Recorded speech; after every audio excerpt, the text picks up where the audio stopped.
Part 2. Galley Tactics. From 1502 to 1545, other nations followed Portuguese advances in ships and armament, but they didn't copy the line of battle.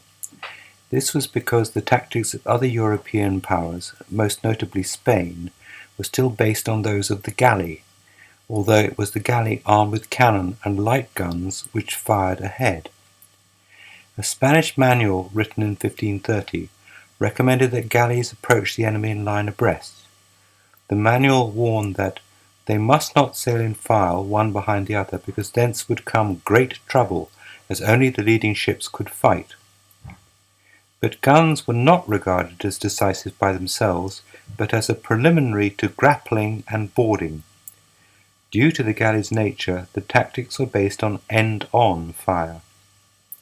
A similar set of English instructions agreed with the Spanish, that you should get to windward before attacking, and that boarding was regarded as decisive. Gunfire and archery could help to clear the enemy's decks, but wait until the smoke cleared before boarding. The English were catching up in armament and ordnance. An English iron industry was established during the reign of Henry VII to make cast iron cannonballs. During the 1520s, Henry VIII developed a gun-founding industry in England by bringing over foreign gun founders. They were followed by English ones, such as the Owen brothers.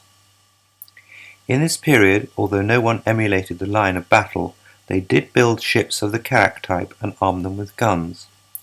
As King of England, Henry VIII was faced by the threat of the old alliance between Scotland and France. He built a fleet of 58 ships, which included several carracks or great ships. The largest was the Henry Grace Ardieu, also known as the Great Harry. She served as a prestige vessel for diplomatic missions, such as the Field of the Cloth of Gold in 1520. But in 1545, she was present at the Battle of the Solent, when another great ship, the Mary Rose, led the attack. Not in a line, but on its own. The Mary Rose had fired on one side and was turning to fire the other, like the Portuguese, when she capsized and sank. And contemporary accounts show that after the Mary Rose sank, the Great Harry also attacked on its own, firing ahead. The opposing French fleet at Solent was mostly hired Italian galleys. Even on a great ship, the heaviest guns had to be on the lower decks to keep the ship stable, but lighter guns such as swivels, fowlers, slings, and bases could be mounted on the upper decks. Hence the distinction between great guns and top guns. The fore and aft castles allowed guns to be pointed in all directions, including the waist of the ship, in case it was boarded.